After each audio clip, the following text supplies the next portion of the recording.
오늘 하나님이 우리에게 주시는 말씀은 요한복음 12장 1절에서부터 8절까지입니다.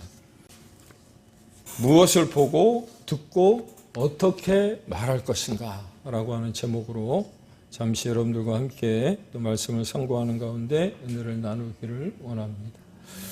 사랑하는 여러분, 여러분은 여러분 자신을 보실 때 나는 객관적인 사람이라고 생각하십니까? 아니면 나는 주관적인 사람이라고 그렇게 여기십니까? 사람들의 착각 가운데 하나는 나는 주관적인 사람이 아니라 객관적인 사람이라고 그렇게 여깁니다. 그럴 수도 있습니다. 그러면서 하는 말이 무슨 말이냐면 있는 그대로 본다는 거예요. 좋죠. 그런데 정말 그럴까? 그 거짓말이 진짜일까? 편견과 선입견 없이 모든 사물과 사건을 바라볼 수 있을까? 그렇지 않다고 생각합니다. 모두의 마음속에 이미 각인되어진 것이 있어요. 그 사람을 보면 떠오르는 어떤 이미지들이 있단 말이에요. 그래서 그것으로 판단하기 때문에 자신은 객관적이라고 여길지 몰라도 그렇지 않다고 하는 겁니다. 그래서 성경은 이렇게 말합니다. 사람은 외모를 보거니와 하나님은 외모가 아니라 중심을 보신다, 이렇게 말씀하시거든요. 그럼에도 불구하고 사람들은 거의 모두가 자신은 나는 객관적이라고 여기는 것은 생각하는 것이나 보는 관점이 다르기 때문에 그렇답니다. 저는 그것을 마음의 안경이라고 이렇게 표현하고 싶은데, 사랑이라고 하는 안경을 쓰고 세상을 바라보면 세상이 아름답게 보이죠. 그러나 물질적인 시각으로 세상을 바라보는 사람은 모든 것이 돈벌이나 비즈니스 대상으로 보인다는 거예요. 예전에도 저희 교회가 인계동에 있다가 이쪽으로 이사를 하고 이전을 하고 또 문을 열었을 때 어떤 분을 만났더니 새벽 기도에 오시겠대. 그래서 제가 아무도 오지 않는 그 새벽 기도에 문을 열고 늘 와서 기도는 하지만 그래도 한 분이 오신다고 하니까 얼마나 마음이 설렙니까? 한 일주일쯤 나오셨어요. 너무 감사하잖아요. 제가 이 앞에서 말씀을 전하면 바로 그 앞에서 말씀을 꼭 병아리가 입을 벌려서 어미가 주는 그 모이를 먹듯이 다 이렇게 입을 벌리고 계시. 너무 감사하더라고요. 한 일주일쯤 지났는데 이분이 저하고 커피 한잔 하실 수 있겠냐, 낮에 만날 수 있겠냐. 그래서 만났어요. 그래서 이런저런 어떤 신앙 얘기를 하는데 중간에 하시는 말씀이 다단계, 어떤 비즈니스 대상으로 저를 대합니다. 그래서 그분보다 제가 그 부분에 대해서 더 뛰어나다고 하는 것을 보여줄 필요는 없겠지만 하여튼 뭔가를 조금 비추고 나니까 그 다음 날부터 새벽 기도를 안 나오시는 거예요. 이분이 나보다 더 많이 알고 있네? 그렇습니다. 어떤 한 사람에게 믿음이라고 하는 마음의 안경이 있다면 그 사람은 신앙적인 관점에서 세상을 바라보기에 그 모든 것을 하나님의 관점에서 보게 되어진다는 거예요. 이런 측면에서 오늘 봉독한 본문도 마찬가지라고 여겼습니다. 똑같은 사건, 똑같은 기적을 앞에 놓고 서로 상반된 반응을 보였던 두 그룹의 사람이 등장을 해요. 오늘 본문 1절입니다. 1절에 보면 이렇게 기록이 되어 있습니다. 6월절 엿새 전에 예수께서 베다니에 이르시니 이곳은 예수께서 죽은 자 가운데서 살리신 나사로가 있는 곳이야. 사랑하는 여러분, 여러분에게 여쭤봅니다. 죽었던 나사로가 예수님이 부르실 때 다시 살아났음을 믿으십니까? 그렇게 보면은 우리가 그리 믿는 것처럼 시간적으로 볼 때 나사로가 죽은 지 나흘 만에 다시 살아난 이후의 어떤 시간을 가리키는 거예요. 그렇다면 나사로는 누구죠? 많은 유대인들이 보는 가운데 죽었던 사람, 그리고 그들이 지켜보는 가운데 나흘 만에 다시 살아나 무덤에서 걸어 나온 사람이 나사로. 그래서 또 여쭤봅니다.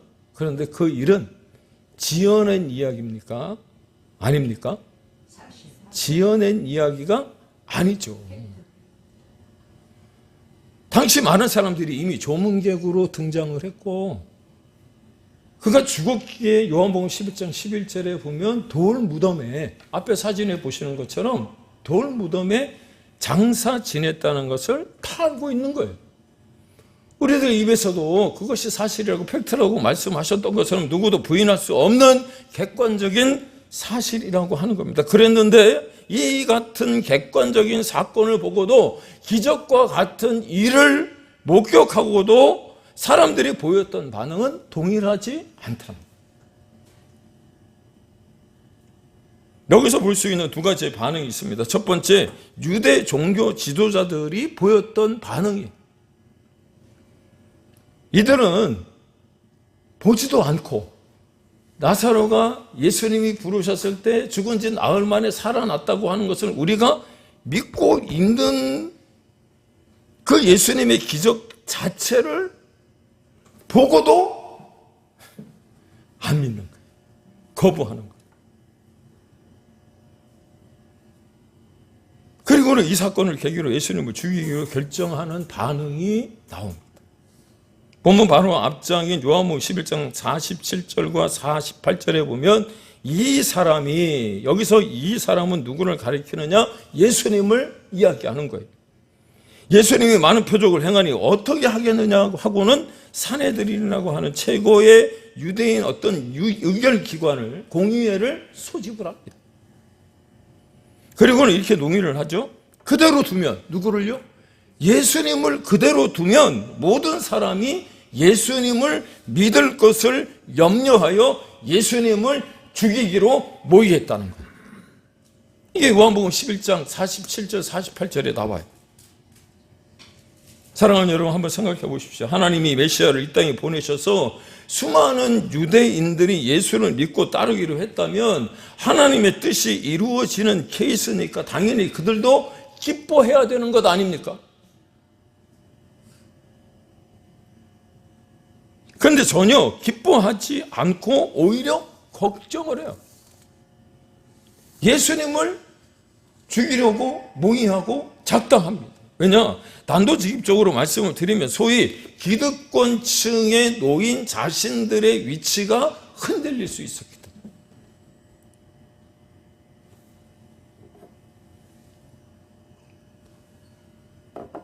그래요. 보면 요한복음 11장 48절 여러분들 보셨습니까? 그렇게 기록하고 있지 않습니까? 당시의 배경을 가르쳐주는 주석을 보면 이렇게 얘기합니다. 기득권 세력들의 마음 가운데 하나님을 안다고 하면서도 로마인들을 두려워했대요. 하지만 정말 두려워해야 할 분은 누구십니까? 하나님이신 줄로 여러분 깨닫기를 바랍니다. 우리가 눈치 볼 이유는 없겠지, 볼 필요도 없을 것 같은데 우리가 두려워해야 할, 우리가 경외해야 될 대상이 누구냐면 하나님입니다. 그래서 갈라디아서에서도 뭐라고 얘기했습니까? 하나님을 기쁘시게 하랴, 사람을 기쁘게 하랴.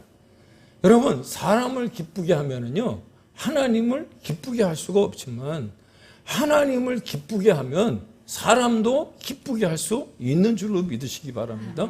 제가 SNS에서 지난주에 보았던 글 가운데 하나가 무엇이냐면 이런 글이 있더라고요. 하나님께 말을 많이 하면 무슨 얘기입니까? 기도하면 사람에게 굳이 얘기할 필요 없다는 거예요. 근데 사람에게 말을 많이 하면 하나님께 할 말이 없대요. 여러분 어느 게 맞는 것 같아요? 동의하십니까? 네. 종교 지도자들이라면, 오늘 본문에 나와 있는 바리새인들이라든지 제사장들이라면 하나님을 두려워해야 되는데 로마를 두려워하는 거예요. 하나님을 두려워하지 아니하고 오히려 눈에 보이는 세상 권력이 로마를 두려워하고 눈치를 봤다는 거예요. 그뿐만 아니라 오늘 본문은 아니지만 앞에 자꾸 요한복음 11장으로 돌아가서 죄송합니다. 요한복음 11장 49절에 보니까 뭐라고 돼 있냐면 대사장직이 해마다 바뀌었대요.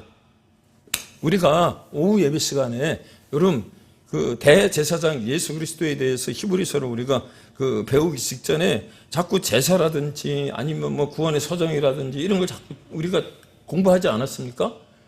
오늘도 대제사장 예수 그리스도에 대해서 우리가 공부를 할 건데, 그때 여러분들이 배웠던 것 중에 하나는 대제사장은 한번 대제사장은 영원한 대제사장이잖아요. 그 가문 대대로 내려오는 거잖아요. 그런데 오늘 본문 말씀이 뭐라고 되어 있냐면 해마다 바뀌었대. 해마다 바뀌었다라고 하는 얘기는 무엇이냐면 대제사장직의 임명을 맡기 위해서 로마 총독에게 돈을 갖다 바치거나 대제사장직을 샀다는 거예요. 매직을 했다는 거예요. 그러니 여러분 그들에게 무슨 영성이 있겠냐는 거예요. 무슨 영적인 판단력과 분별력이 있었겠냐는 거예요. 돈 주고 샀는데. 엄청난 부패가 당시에 벌어지고 있었다는 겁니다. 그런데 왜 이런 일이 벌어졌을까 생각을 해보니까 그냥 높은 자리에 있으면, 대제사장이라고 하는 직에 있으면 사람들에게 우쭈우쭈하는 어떤 그 높임을 받은.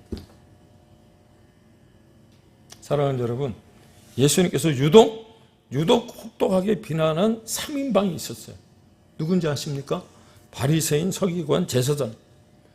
세상의 말로 하면, 세상적인 용어로 표현하면, 제가 지난 화요일도 시찰회에서 설교를 하면서 그런 이야기를 했습니다.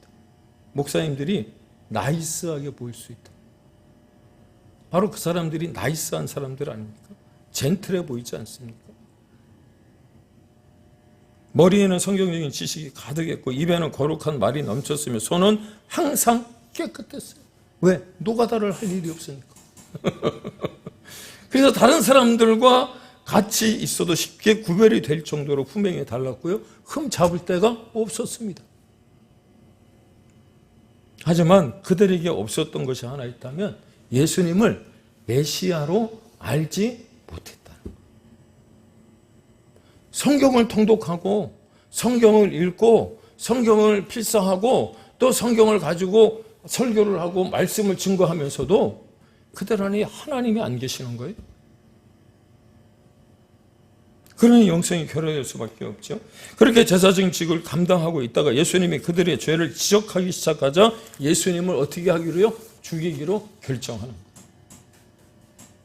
외형상으로는 하나님을 믿는 사람 같고 하나님을 섬기는 지도자 같은데 실상 그들 마음 중심에는 누가 계시지 않았던 겁니까? 하나님이 안 계신 거예요. 그들의 마음을 가득 채우고 있었던 것은 탐욕과 이기심이었기 때문에 하나님을 볼 수도 없고 하나님의 일하심을 이해할 수도 없었던 거죠. 왜? 삐뚤어진 영성을 가지고 있었기 때문입니다. 이와 같이 하나님의 관계가 단절된 가운데서는 하나님이 어떤 기적을 베풀어 주셔도 그것을 깨닫지 못하고요, 받아들이지 못하더라는 거예요.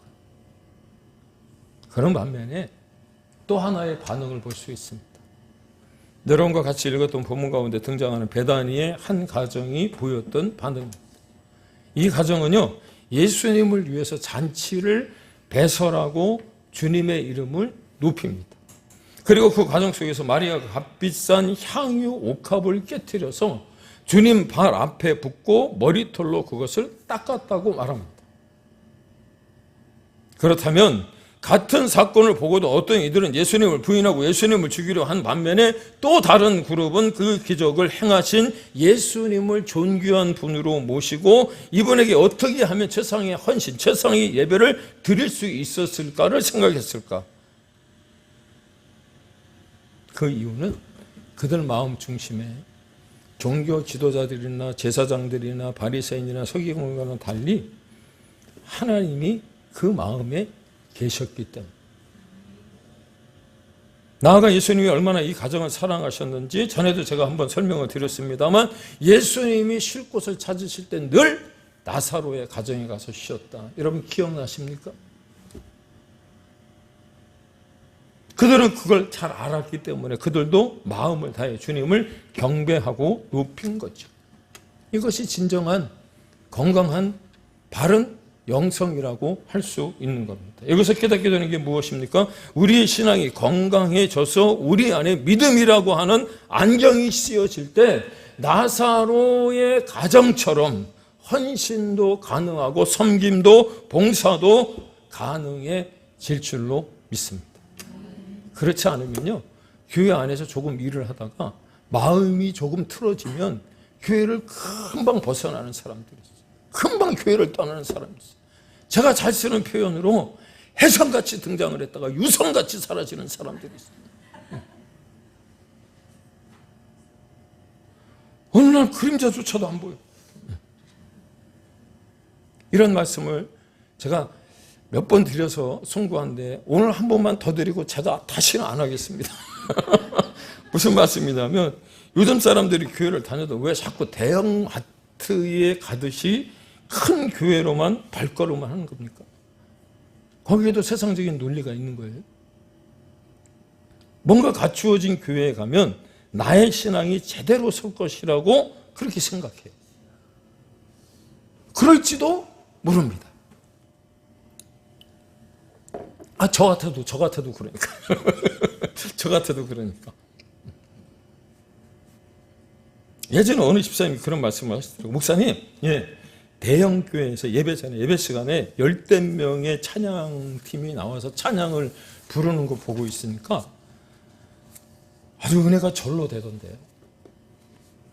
물론 그럴 수도 있습니다. 네, 저도 그러니까. 그런데 제가 그 말을 듣는 중에 이런 생각이 들었어요. 여러분, 우리가 지난해 그 야외 예배를 어디로 갔습니까? 효원공원으로 갔잖아요. 효원공원에 가면 그 약간 날씨가 이제 따끈따끈 이제 뜨뜻해지면 그 옆에 분수대가 있어요. 분수대 분수를 틀거든요. 그러면 아이들이 이제 그 분수 안으로 뛰어들어갑니다. 그럼 부모들은 뭐 합니까? 그 바깥에서 수건을 들고 대기를 해요. 그럼 바람이 조금 불면 물보라가 싹 날리거든요. 그때 그 물보라를 맞는 거예요. 이해가 되시나요? 네. 가서 대형 교회 찬양팀이 그 찬양을 할 때 은혜 받는 거는 내가 그 안에 들어가서 물을 뒤집어 쓰는 게 아니고 물보라가 싹 날릴 때 그 물보라를 뒤집어 쓰는 거예요. 그걸 착각하는 사람들이 있어요. 여러분, 물보라 뒤집어 쓰면은요, 그 뜨거운 날씨에 금방 말라버려요. 경험해 보셨나요? 그걸 몰라. 그게 너무 좋대. 그리고 가서 거기 앉아 있으면 여러분 뭔가 은혜 받는 것 같지만 실질적으로 자신은 좀 느슨하게 신앙생활을 하고 싶어요 라고 얘기하는 것과 다른 게 없어요. 꼭 그렇지만은 않아요. 내가 틀린 말도 아니에요. 네. 그리고 또 어떤 분이 이런 얘기를 하더라고요. 작은 교회에 가면 자신의 신분이 금방 노출이 된대. 그렇지도 않아요. 오늘 교회, 어느 교회 보니까 대형 교회인데 거기에 오늘 그 예배 드리는 그 실험 가운데 카메라를 일일이 다 비춰주는 거예요. 거기에 누가 나왔냐면 누구? 얼굴 다. 여러분, 큰 교회 가도 자신이 금방 노출이 돼요. 오히려 더 노출이 된다니까. 자신의 형편과 처지가 사람들에게 알려지는 게 두려워 큰 교회를 나가는 것이라고 얘기합니다. 왜? 기둥 뒤에 숨어 있으면 자신을 모르니까. 그런데 제가 그 말을 들을 때 목사로서 좀 안타까운 것 중에 하나는 뭐냐면, 그냥 말은 그럴싸해. 좋게 생각해서 그렇지 뭘 그렇게 감추고 싶은 게 많은 거야. 그런 생각 안 해보셨어요? 뭘 이렇게 감추고 싶은 게 많지?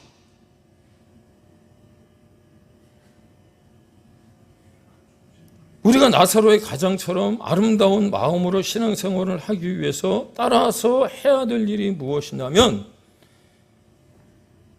오늘 설교의 제목처럼 볼 것을 제대로 보고 들을 것을 어떻게 들으며 무엇을 말할 수 있느냐 하는 것. 여러분 오늘 본문 여러분들이 그 요한복음 12장 1절 바로 앞에 보면 작은 글씨로 마태복음 26장과 마가복음 14장이 나와요. 그런데 오늘 본문과는 조금 다른 장소를 가리킵니다. 이 뭐라고 얘기가 나오냐면 시몬 문둥이 뭐라 그랬죠? 나환자의 집이라고 얘기하거든요. 그래서 주석을 찾아봤더니 무슨 말인가 했더니 어떤 분이 이렇게 얘기하더라고요. 마르다의 남편이 시몬이었고 나병에서 난 사람이 아마 시몬이었을 것 같은데 이렇게 적어놨더라고요. 여러분 주님과 함께 교제하는 가운데 볼 것을 제대로 보고 주님의 말을 제대로 들어야 내가 무엇을 말할 수 있는지, 내가 감추고 싶은 것들을 그냥 내려놓고 주님을 만나고 나병에서 치료가 되고 죽은 자 가운데서 살아나고 나니까 하고 싶은 말이 너무 많아요. 자랑하고 싶은 게 너무 많은 거예요. 예수님을 이렇게 자랑할 수 있기를 주님의 이름으로 축원합니다. 이게 건강한 영성인 거예요. 마리아도 마찬가지잖아요. 순전한 나드 향유. 여러분 그 뒤에 가룟 유다가 뭐라고 얘기했어요? 300데나리온의 가치를 가진 거래요. 그거를 주님의 발에, 유대인의 관습 가운데 하나가 손님이 오면 여러분 처음에는 물을 가져다가 종들이 그 사람의 발을 닦아줘요. 최상의 그 대접이 무엇이냐면 주인이 그 사람의 발을 닦아주는 거예요. 그런데 마리아가 자기가 가지고 있는 시집 미천이라고 쓰여 있더라고요, 주석에. 그런데 그 시집 미천인 향유를 부어서 예수님의 발을 닦았다? 여러분 이거는 정말 환대 가운데 최고의 환대. 왜? 주님의 사랑을 경험해 보니까 그거보다 더 중요한 게 없거든요. 우리는 아나니와 삽비라처럼 일부는 내 주머니에 놓고 내가 얼마만 드리면 될까 계산하잖아요. 셈하잖아요. 여러분 셈이라고 하는 게 우리나라 말로 해움이에요. 해움. 해움이라고 하는 뜻이 무엇이냐면 헤아리다거든요. 여러분 헤아리다는 뜻이 무엇이냐면 하나님의 사랑을 헤아리는 거예요. 그게 셈이란 말이에요. 셈. 우리는 자꾸 돈 자꾸 계산하잖아요. 이게 셈이 아니고 하나님의 사랑. 그리스도인들은 그거를 헤아려야 되는 거예요. 그러니까 내가 가지고 있는 전부를 드려도 아깝지 않은 거예요. 그렇다면 이러한 어떤 건강한 영성은 어디에서 생겨나느냐 하면 오늘 본문에 정말 많은 인사이트가 있지만 하나만 여러분들과 좀 시간이 꽤 되었기 때문에 함께 나누고 싶은 것 중에 하나는 우리 안에 나의 주 나의 하나님을 담대한 용기를 가지고 고백할 수 있어야 된다. 동의하십니까? 사도행전 4장에도 보면 베드로와 요한이 초대교회 당시에 복음을 전하다가 잡혀서 오늘과 거의 흡사한 모습으로 종교 지도자들 앞에 신문을 받을 때 그때 뭐라고 얘기를 하냐면 사도행전 4장 18, 19, 20절에 보니까 이렇게 돼 있어요. 그들을 불러 경고하여. 누구를요? 베드로와 요한을 불러 경고합니다. 뭐라고 불러 경고를 하냐면 도무지 예수의 이름으로 말하지도 말고 가르치지도 말라 하니 베드로와 요한이 대답하여 이르되 하나님 앞에서 너희 말을 듣는 것이 무엇을 듣는 것이 중요한 거잖아요. 하나님의 말씀을 듣는 것보다 너희들의 말을 듣는 것보다 어떤 게 중요한지 너희들이 판단해봐. 누구한테 얘기하는 거예요? 종교 지도자들한테 얘기하는 거예요. 그리고 하는 얘기가 우리가 보고 들은 것을 말하지 아니할 수 없다. 그렇게 얘기하잖아요. 그런데요, 당시도 그렇고 지금도 그렇고 쉽지 않더라는 겁니다. 왜냐? 본문을 보시면 제가 일부러 요한복음 11장 57절의 말씀을 읽었어요. 지금 상황이 어떤 상황이냐면 예수님을 잡아 죽이려고 모의한 상황이란 말이에요. 그런데 예수님을 위하여 잔치를 배설했다고 한 등 표현은 어떤 말이냐면 우리가 얼핏 생각하기에 나사로가 다시 살아났으니까 잔치를 벌인 것처럼 여길 수도 있지요. 그런데 그 상황이 어떤 상황이냐면 당시 상황은 산헤드린 공의회를 연 유대 종교 지도자들이 예수님을 죽이기로 결정했단 말이에요. 예수님이 어디에 있는지 이번에 그 전쟁을 하면서 누구한테 150억인가 그 현성금을 걸었더라고요. 그것처럼 예수님을 고발해 주면 어디 있는지 신고하면 돈을 주겠다고 했을 거예요. 그것처럼 예수님을 위해 잔치를 열었다라고 하는 것은 여러분 쉽지 않은 일입니다. 그런 상황이죠. 산헤드린 공회가 내린 결정이 무엇이었냐면 예수님을 따라다닌다든지 예수님을 메시아로 인정하다 들키면 당시 사회에서 출교! 그러면 어떻게 해요? 먹고 사는 문제가 지장이 있는 거예요. 엄청난 불이익을 가져다 줄 수 있는 상황이란 말이에요. 그런데 예수님을 위해서 잔치를 벌인다? 여러분 이게 쉽습니까? 쉽지 않아요.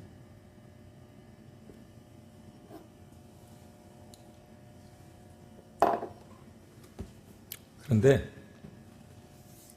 이게 어떻게 가능했을까 생각을 해보니까 한 가지 이유더라고요. 주님과의 끊임없는 교제를 통해서 그분의 음성을 들었기 때문에 무엇이 진리인지 무엇이 가짜인지 아는 거예요. 여러분, 산헤드린 공회가 내린 결정이 무엇이었냐면 예수님을 죽이는 거였잖아요. 그런데 예수님을 죽이기로 생각한 또 한 사람이 본문에 등장을 합니다. 누구죠? 가룟 유다예요. 가룟 유다. 가룟 유다는 무슨 일을 했느냐면 예수님을 은 30에 팔며 소위 아이들 말로 배신을 때린 거예요. 예수님을 그렇게 따라다녔음에도 불구하고. 그런데 여러분 왜 그가 그런 일을 저지를 수밖에 없었는지 혹시 생각해 보신 적 있어요? 물론 이에 대한 해석들도 많고요. 의견들도 분분합니다. 이거 하나만 가지고도 설교를 10편 할 수 있으니까. 그런데 제가 거기에 하나를 더 추가를 해볼게요. 그게 뭐냐면 여러분들이 성경을 한번 읽어보세요. 가룟 유다와 예수님이 대화를 나눈 적이 거의 없어요. 성경에. 예수님의 제자로 뒤를 따라다니면서도 예수님과 말을 해본 적이 별로 없다고.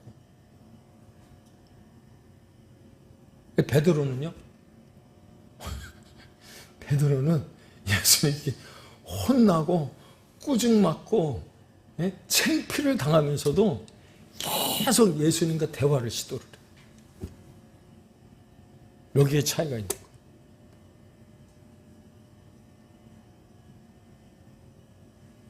그렇습니다. 세상을 향해 담대하게 예수 그리스도를 고백할 수 있는 바른 영성을 가지기 위해 필요한 것이 무엇이냐면 우리가 한 주를 살아가는 동안 정말 바쁘죠. 힘들죠. 일이 많죠. 그 순간 수시로 주님과 교제함. 무엇을 통해서? 기도를 통해서. 비록 작은 시간일지라도 하나님의 말씀을 묵상해 가면서 하나님과 연결되어져야 하는 줄로 믿습니다. 그래야 예수님을 나의 구원자라고 공적으로 고백할 수 있는 담대한 신앙적 용기가 생기게 되는 거예요. 그래서 나는 결말, 나사로가 살아난 사건을 통해서 어떤 일이 일어나느냐면 요한복음 12장 11절에 보니까 나사로 때문에 많은 유대인이 가서 예수를 믿음이러라. 무슨 말이죠? 다시 살아난 나사로 자신이 복음의 채널이 된 거예요. 나사로가 특별히 하는 일이 있었던 게 아닙니다. 그 자체가 복음을 대변한 것이고 축복의 통로로 사용되어진 거죠. 사랑하는 여러분, 우리는 어떤 삶을 살기를 원하십니까? 나만 즐기고 나만 누리고 그렇게 살다 가기를 원하십니까? 아니면 날 그렇게 사랑하신 예수님을 위해 나는 무엇인가를 드릴 수 있는 삶을 살기를 원하십니까? 이왕 내가 예수님을 믿기로 결단했다면 예수님을 제대로 만나서 그분을 보고 그분이 하시는 말씀을 제대로 들을 때 여러분 우리 또한 복음의 통로가 되어질 줄로 믿습니다. 그렇게 살아가면 하나님이 능력 주셨어요. 힘있게 살아가게 하실 뿐만 아니라 세상을 변화시키는 능력자로 여러분들을 세우실 줄로 믿습니다. 이 믿음 가지고 또 한 주간 살아가시고 무엇을 어떻게 우리가 들어야 하고 또 보아야 할지를 고민하면서 그럴 때 하나님이 우리에게 주시는 담대한 용기를 통해서 예수 그리스도를 증거할 수 있는 그 삶을 사는 우리 모두가 다 되시길 다시 한번 주님의 이름으로 축원을 드립니다.